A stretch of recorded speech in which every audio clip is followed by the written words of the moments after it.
E queremos convidar, então, os debatedores, doutor Alexandre, doutora Bruna, doutora Simone e a doutora Carolina, e os palestrantes, doutora Carla Priscila, doutora Carolina, o doutor Gustavo Badan e o Duque já está aqui. Zé, enquanto isso eu tenho duas informações importantes aqui para o público. Uma que ninguém precisa sair correndo para fazer check-out. Não sei se todo mundo pegou essa informação, então está liberado o check-out até às 14 horas, então fiquem tranquilos aí para responder, participar da discussão e responder as nossas questões. A outra foi que o nosso presidente Guilherme Novita nos liberou 5 inscrições para o Congresso Brasileiro de Mastologia esse ano em Goiânia, e são as seguintes as prerrogativas. Serão sorteados para o público presente aqui no CEMIP e online. Os nomes vão aparecer daqui a pouco aqui. É isso, né, Alessandra? E qual é a prerrogativa? Se algum desses 5 nomes sorteados porventura, já fez sua inscrição ou já está no programa, essa pessoa, dentro de uma semana, tem que indicar um nome. Então, ele tem a prerrogativa de indicar, de transferir essa inscrição para essa outra pessoa, desde que essa pessoa, com certeza, vá no Congresso. É isso, Guilherme? Então, todo mundo entra aqui no QR Code. Quem está aqui presencialmente e online também pode participar. Faça a sua inscrição e daqui a pouco a gente sorteia essas 5 inscrições para o nosso Congresso Brasileiro. Zé, enquanto isso, acho que você pode continuar aí a discussão da mesa. Pessoal, então vamos começar a discussão com os debatedores, tá? Então, por ordem aqui que está colocada a ordem alfabética. Doutor Alexandre, por favor, seu questionamento, objetivo, curto, rápido. O povo está querendo almoçar já. Alô. Bom dia a todos. Os gordinhos. Eu vou fazer muito rápido. O meu questionamento vai para a Carol, viu, Carol? Tá bom? A Carol estava preocupada. Eu falei, não fica tranquila, porque eu também sou fã. Microfone. Está dando para ouvir? A minha voz está ruim mesmo, porque eu estou saindo de uma gripe danada. Carol, eu vou fazer só uma consideração, Carlinha. Eu acho que essa questão da ressonância da mama é só uma consideração, não vai ser uma pergunta, mas a questão é que a gente está falando em praticamente quase 50% das mulheres iam cair, talvez, nessa situação de mamas densas, né?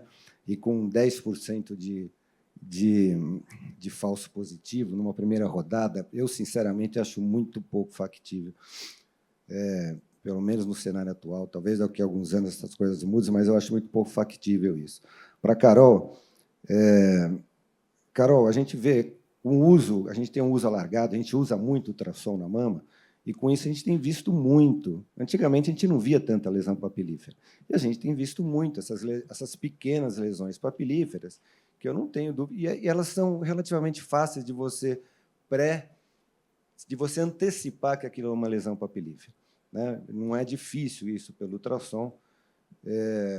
Então, eu não tenho dúvida nenhuma de que a abordagem pela excisão a vácuo é muito melhor que o core-biopsy. A pergunta que eu faço para você é quando não indicar a mamotomia e ir direto para a cirurgia? Entendeu? Se você vê uma situação em que você diria assim, aqui eu não vou nem indicar, acho que isto deve ser ir diretamente para a cirurgia, embora a gente saiba que o objetivo é tentar diminuir a questão da cirurgia com finalidade diagnóstica, ainda tem um espaço grande para indicar cirurgia nesse tipo de lesão. Queria ver a tua opinião sobre isso. Obrigada pela pergunta, Alexandre. Eu falei com ele ontem, eu tenho certeza, Alexandre, que a sua pergunta vai ser para mim, porque a gente já conversa muito sobre o tema.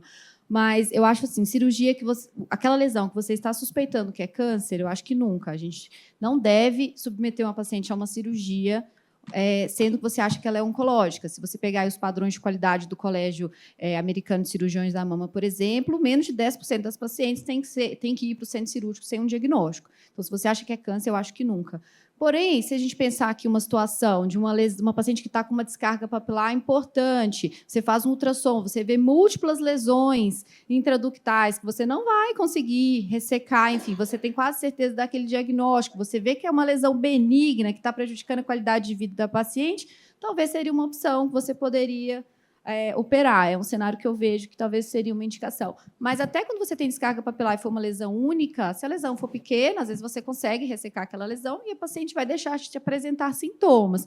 Então, acho que, assim, né, pensando rapidamente, seria uma situação. A questão do volume da lesão, você não acha uma questão fundamental? Acho. É claro que lesões menores a gente vai conseguir ressecar com maior facilidade. Eu gosto muito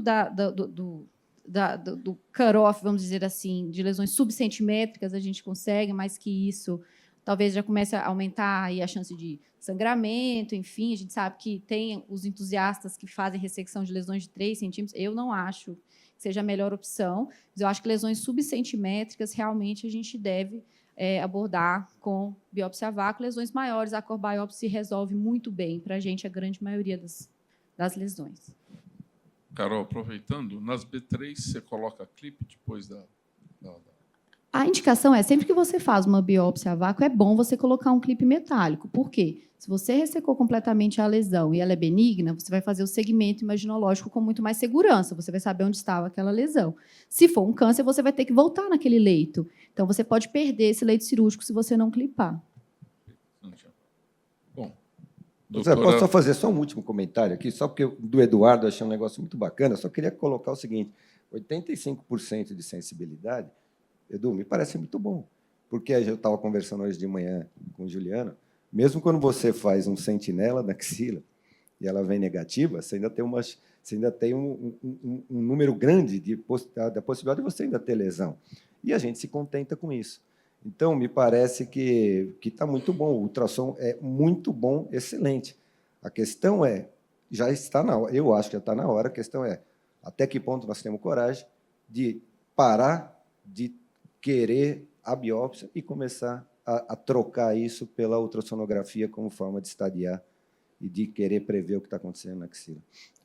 É que essa sensibilidade é num cenário muito específico, que é no cenário da doença luminal pequena, né? E aí você tem essa sensibilidade de 85%. Mas quando você pega estudos que não dividiram, né? Pega uma população mais geral de tumores, isso aí cai lá para 60%, 66%. Talvez tenha sido isso que aconteceu com o Amalos, que teve uma sensibilidade ruim ali, né, de 70%, muito parecido com o exame clínico, que é uma coisa que não bate. Né? A gente, na prática, sabe que isso não bate. A ultrassonografia, se a gente pensar em luminais e se a gente pensar em alta carga do tumor, eu acho que ela é fantástica. Que, para a gente, é isso que tem valor hoje. Né? Tanto o Sound quanto o IZEMA mostraram que você pode seguir tranquilamente essas pacientes, não abordando a axila e deixando essa baixa carga de tumor para trás. Pessoal, Zé, um minuto. O Alexander pediu para chamar a atenção de todos que vai tirar o QR Code, a última chance para se inscrever e concorrer ao sorteio. Bruna, por favor. Bom dia, queria agradecer à comissão organizadora pelo convite. E eu vou ser sincera, estar na mesa como debatedora é muito mais fácil do que tentar defender ou atacar a ressonância. Né? Minha primeira pergunta vai para o Gustavo, na realidade. Gustavo, assim, os dados da mamografia contrastada parecem ser bem interessantes mesmo, né? Mas, na prática, você tendo disponibilidade dos dois exames, a impressão que eu tenho é que a ressonância ainda continua sendo o padrão ouro, até pela mama contralateral. Né? Talvez a mamografia contrastada seja um bom exame em locais onde não teria ressonância? E, se foi isso, qual é a dificuldade de implementar a mamografia contrastada no laboratório? Ele é diferente da mamografia normal? O aparelho é outro, tudo é outro? Esse é um grande desafio. Né? O padrão ouro realmente continua sendo a ressonância. Né? Os estudos são muito mais robustos, a experiência é muito maior, mas é muito promissora. Quanto mais eu estudo mamografia contrastada, mais eu fico entusiasmado. eu acho que é uma tecnologia que veio para ficar mesmo e veio para ser incorporada na nossa prática clínica. E pode ter uma grande vantagem, porque o custo dela é muito menor do que a ressonância, uns 5 vezes menor. Então, você, sei lá, um aparelho de ressonância deve custar em torno de 5, 6 milhões, um aparelho de mamografia contrastada, 1,5 milhão. Né? Então, se você tem uma localidade que não tem como comprar uma ressonância magnética, talvez eles possam comprar uma mamografia contrastada, porque ela, como você disse, é um aparelho diferente, ela precisa ter lá algumas configurações que permitam realizar a mamografia contrastada e precisa ter uma licença. Então, às vezes, eles vendem o mesmo aparelho, mas não te dão a licença de fazer uma mamografia contrastada, você precisa comprá-la. Então, por um pouco a mais, você compra e você consegue oferecer isso para aquela população, servindo como uma alternativa muito boa ao método da ressonância magnética, que é o padrão ouro. Né? Qual que é o grande problema? O reembolso. Os planos de saúde, até agora, não reembolsam uma mamografia contrastada. Então, você descobrir como que você vai conseguir cobrar essa mamografia contrastada é o grande empecilho para a difusão desse método de imagem. Mas, por outro lado, a ressonância magnética também, há 15 anos atrás, talvez o Alexandre possa falar melhor do que a gente, ela também não era reembolsada pelo plano de saúde quando você pedia uma ressonância de mamas. Existia uma dificuldade muito grande. Né? E, devagarinho, se venceram a resistência. Então, acho que a gente está nesse passo, nesse caminho de vencer a resistência dos planos de saúde para que ela possa ser incorporada e, assim, a gente ter o reembolso. Eu acho que assim a minha única crítica aos métodos que enfim são complementares ao que a gente faz, mamografia e ultrassom, principalmente na avaliação pré-operatória, é a questão da eterna discussão, redução de novas cirurgias, redução, enfim, cirurgias maiores taxas de mastectomia.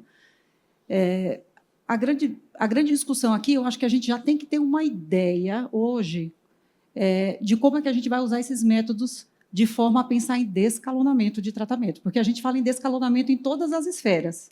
Né? E aí a nossa discussão sim ou não na imagem, quanto mais imagem eu faço, maior vai ser a minha cirurgia. E a implicação em termos de desfecho oncológico não muda tanto. Né? Eu acho que, em termos de descalonamento, a gente tem um trabalho chamado Prospect, da ressonância, ele descalonando, em quem tem foco único, descalonando radioterapia no pós-operatório de pacientes em cirurgia conservadora, e tem o Train 3 Trial, da questão da resposta da quimioterapia, descalonando o tratamento de quimioterapia. Então, para paciente HER2. Então, eu acho, minha opinião, né, assim, que a gente deveria pensar nisso, mas pensar nisso numa forma da gente pensar como descalonamento, não é ruim ou bom. É o que a gente vai fazer com a informação, entendeu? Assim, eu acho que essa é a grande questão. Sempre o intuito é esse, né? Agregar informação que possa privilegiar a paciente. Então, quando a gente faz a ressonância magnética no pré-operatório, a gente está justamente tentando fazer isso, né? Porque eu quero descalonar o que eu tenho certeza que eu não vou causar nenhum malefício para o paciente. Porque o que eu acho que a gente também tem que tomar muito cuidado é com deixar a doença residual, especialmente nas doenças biologicamente mais agressivas. Então, nesse sentido, os métodos funcionais eles vão nos trazer informações. Então, o que eu acho que é o grande erro é que a gente faça o pré-operatório, o planejamento com métodos funcionais para todos os pacientes. A gente tem que escolher muito bem quem que a gente vai escolher para fazer isso. Porque se pegar uma paciente jovem, com mama densa, dificuldade de interpretação dos métodos convencionais, e a ressonância ou a mamografia contrastada mostra que existe um tumor multicêntrico, isso pode ser importante. Então, a gente tem que estabelecer para quem a gente vai pedir o exame com contraste. E o que você falou de descalonamento também é muito importante. Acho que isso aí é o grande desafio. Por exemplo, você pega um carcinoma ductal in situ e não há realce na ressonância magnética, você fica muito mais confiante de operar apenas a extensão tumoral. Ou se você tem uma HDA, mas essa HDA ela realça na ressonância magnética naquela mesma topografia, opa, está acontecendo alguma alteração naquele microambiente tumoral. Eu preciso tirar aquilo ali. Então, a ressonância magnética se transforma num biomarcador.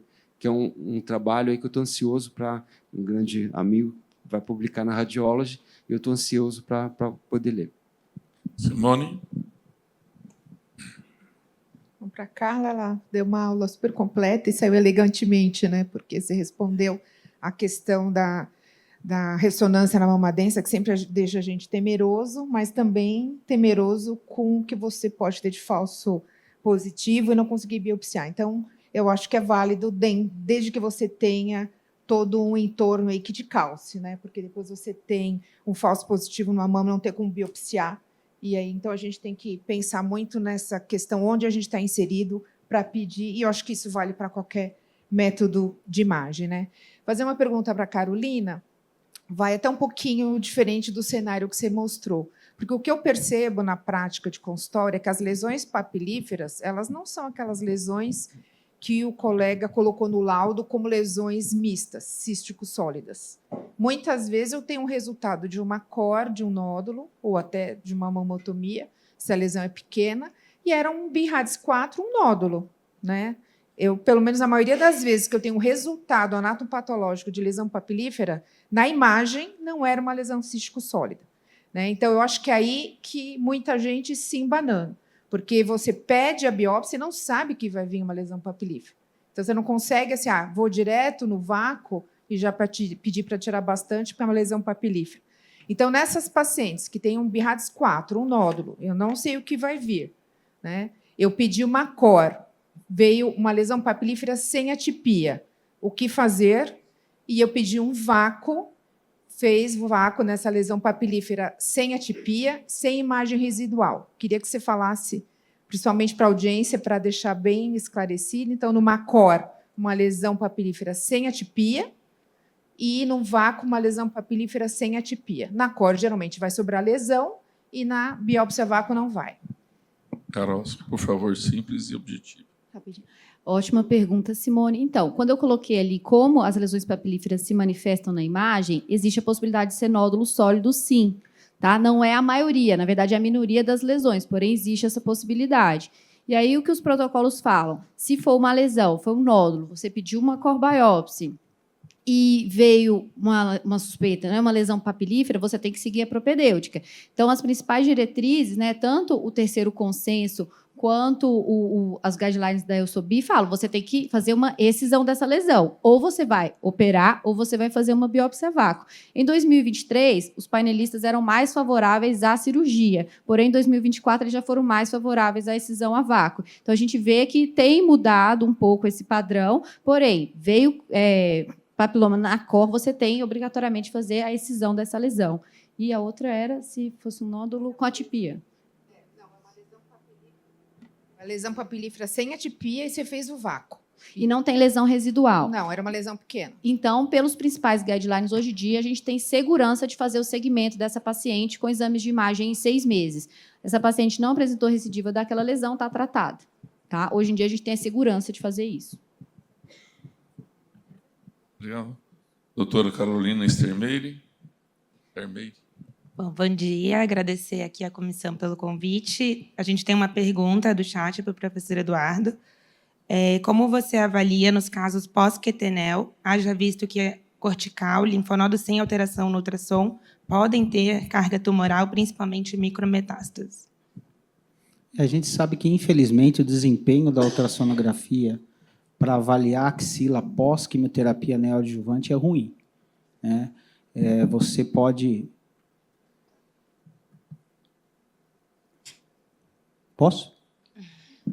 Você pode ter desde falso positivo, né, de você achar que aquela cortical está mais espessada e ser um linfonodo reacional, até você falar que a axila está negativa e, infelizmente, ter doença para trás, né? Então, a performance do ultrassom pós-quetenel, ela não é tão boa quanto a performance antes da quimioterapia, né? A axila mexida pela quimioterapia atrapalha bastante a avaliação ultrassonográfica.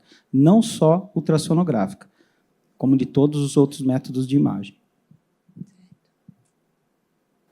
Mais alguma aí, doutora? Não. Então, doutor Novita, a gente deixa ele perguntar? Não. Acho melhor, né? Eu não posso responder isso, né, Felipe? O Felipe disse que eu não posso mais fazer piadas. Eu queria fazer um comentário e uma pergunta para a Carla. Carla, nunca tinha visto você dando aula. Eu acho que eu perdi, porque baita aula, parabéns, excelente. Foi muito elucidativo. Mama densa, numa paciente de 60 anos, eu entendo. Mas e aquela mama densa de uma mulher de 45 que está fazendo rastreamento? E aquela mama densa de alguém que está tomando o kit testo e estrogênio? Eu tenho que fazer toda essa propedêutica armada também?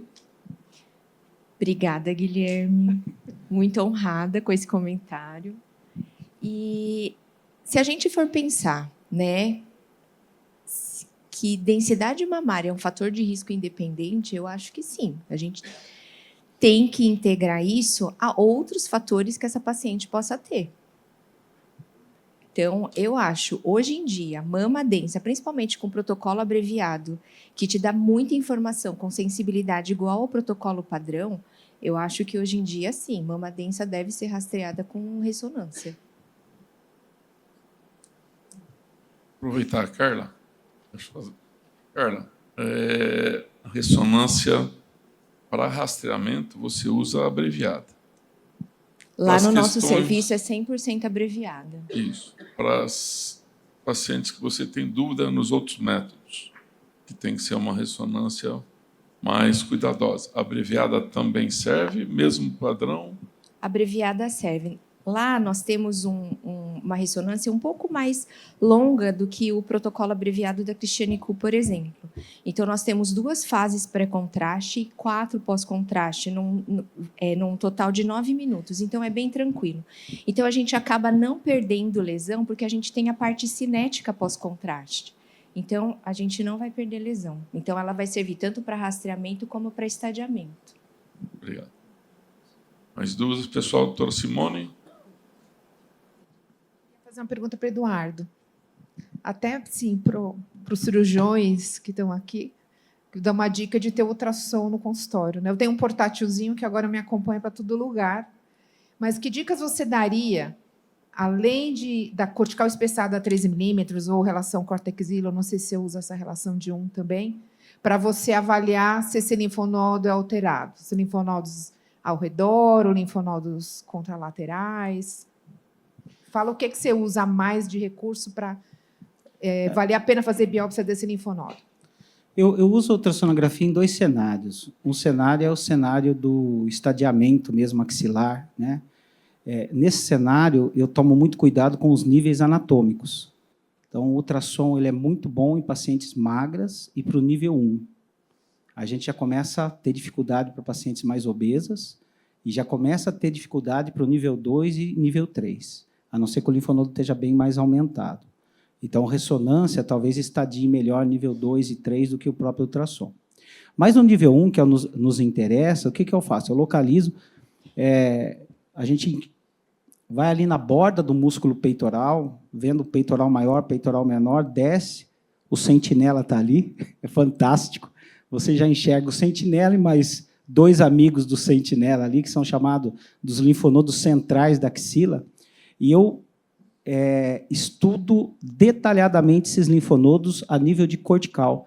Por quê, gente? É a primeira alteração. Dificilmente um linfonodo que já tem mais do que 7 milímetros de cometimento de cortical, ele não é palpável, porque ele já aumentou de tamanho, ele já está clinicamente evidente.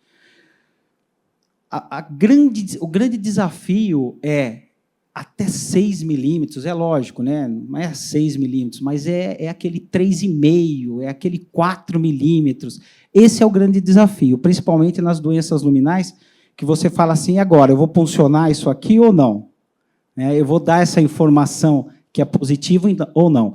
Então, eu até, em Botucatu, a gente divide a tela do ultrassom para documentar em 4.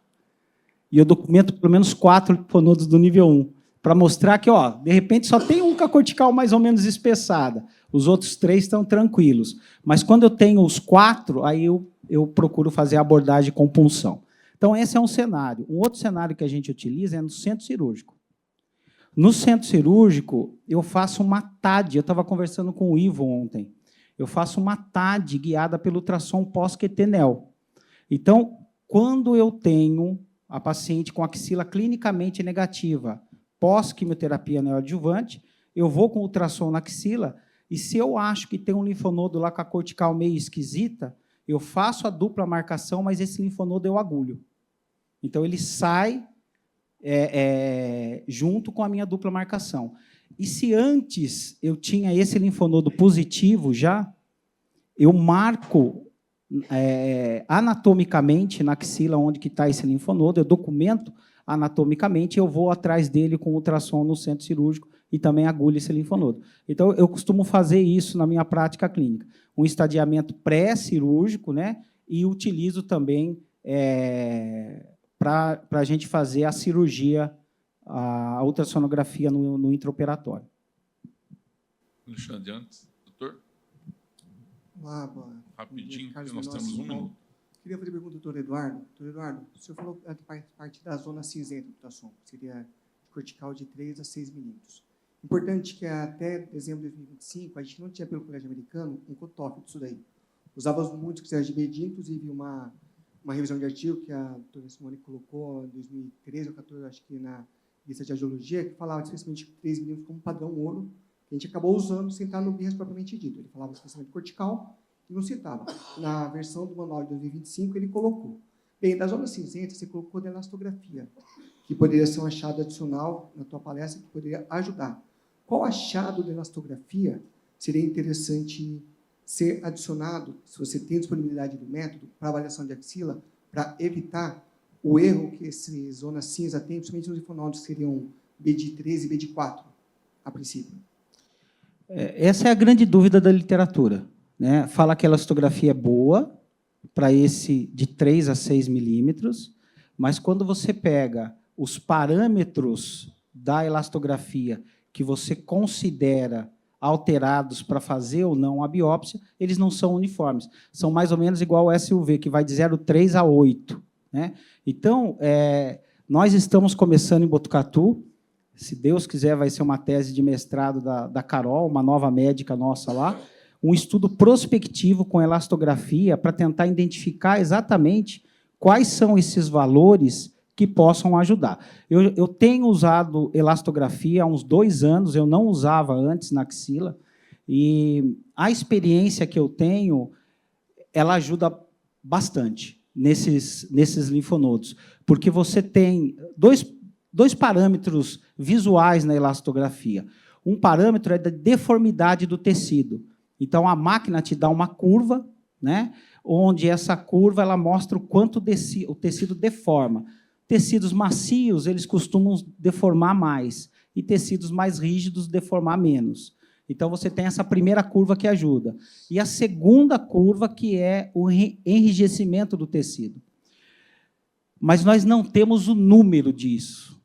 Ainda está qualitativo, entendeu? Então, assim, qual que é o número quantitativo disso que vai ajudar?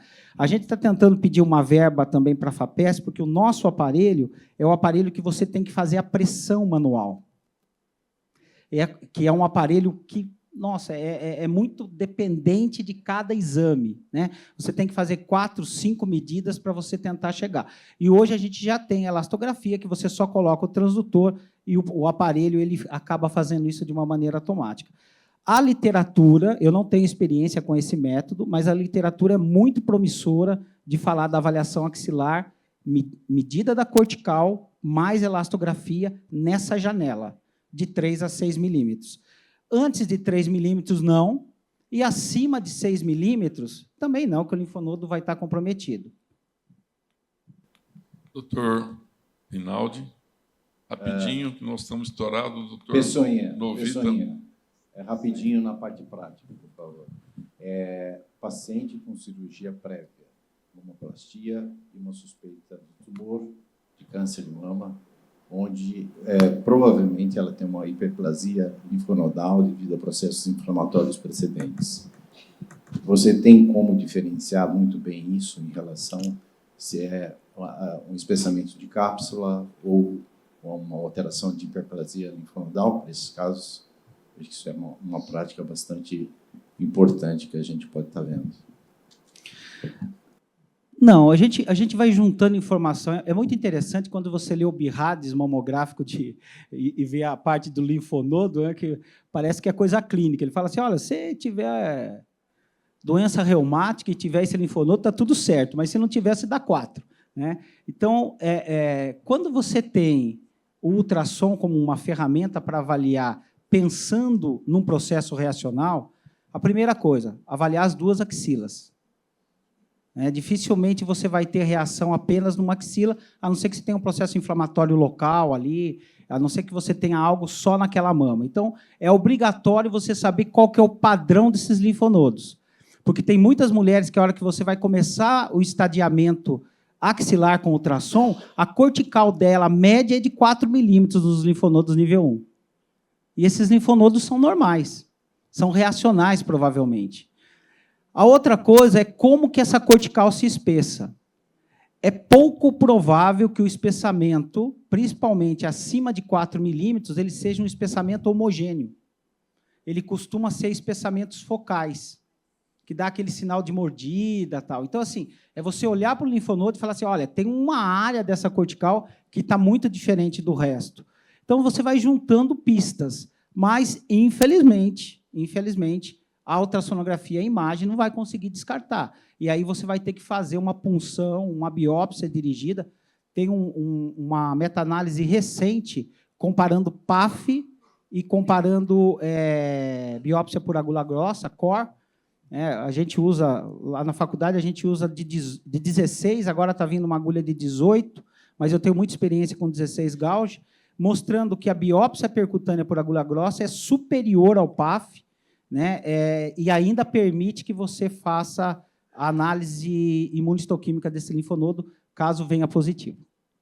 Obrigado, pessoal. Doutor Giuliano. Eu acho que é mal de ex-presidente. O Edu também empolgou ali, mas obrigado pelas explicações. Fantástica a nossa discussão. A gente vai para a votação agora. Então, para a nossa primeira questão, né, se a ressonância está indicada para o rastreamento em mulheres com mamas densas, realmente eu concordo com o Novita que a aula da Carlinha foi brilhante, conseguiu esclarecer muito bem, então 100% online concorda, que deveria ser a ressonância como método preferencial para essa situação, e aqui na plenária um pouco menos, 92%. É claro que já foi discutido aí as dificuldades de implementação no nosso país de uma ressonância de rastreamento, mas, enfim, pensando que na acurácia do método, realmente ele é superior nessa situação. Foi Eduardo que votou contra aqui. Vamos para 2.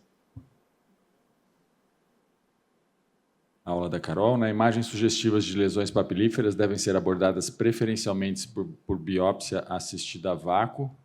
Online, a gente tem aí 100% e 98% para o presencial. Então, Carol conseguiu passar essa informação. É algo do nosso dia a dia, da prática clínica. Né? Eu acho que reforçar que, se tiver acesso, esse é o melhor caminho para essa situação clínica. Muito bom.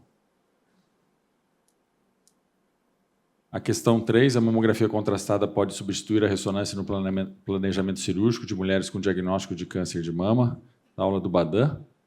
Para o público online, 74% entendeu que sim, e na plenária um número um pouco menor, né, 64%. A gente, ainda como o Badan bem colocou, tem pouco acesso, mas eu também sou um fã desse método e acho que assim que a gente tiver essas dificuldades de acesso ao próprio exame, né, a gente vai incluir na nossa prática clínica. Essa é a minha impressão também, Badan. Vamos para 4. A aula do Edu, brilhante, né? O Edu fala sobre ultrassom de axila há mais ou menos 20 anos, é isso, Edu? A ultrassonografia é o melhor exame de imagem para avaliar cometimento neoplásico linfonodal. Para o público online, 100%. Espero que não tenha só um votando. A gente não tem consenso em nada e começou a ter online. Acho que o pessoal já foi almoçar em casa, né, no domingo. E na plenária, aqui, 94% entende que sim. Então, é um método de bom acesso. É claro que depende de quem está operando ali o equipamento, né? E se a gente tivesse um Edu em cada serviço, estaríamos muito bem orientados em relação à axila. Então, eu queria... Foi o voto do Eduardo, que a única chance que ele tem de contrariar a Carla foi agora escondido. Eu queria agradecer muito à mesa pela discussão, pelas brilhantes aulas, que vocês se levantassem um pouquinho para tirar uma foto aqui no final, e, na sequência, a gente vai passar a palavra para o presidente aqui para fazer o nosso encerramento.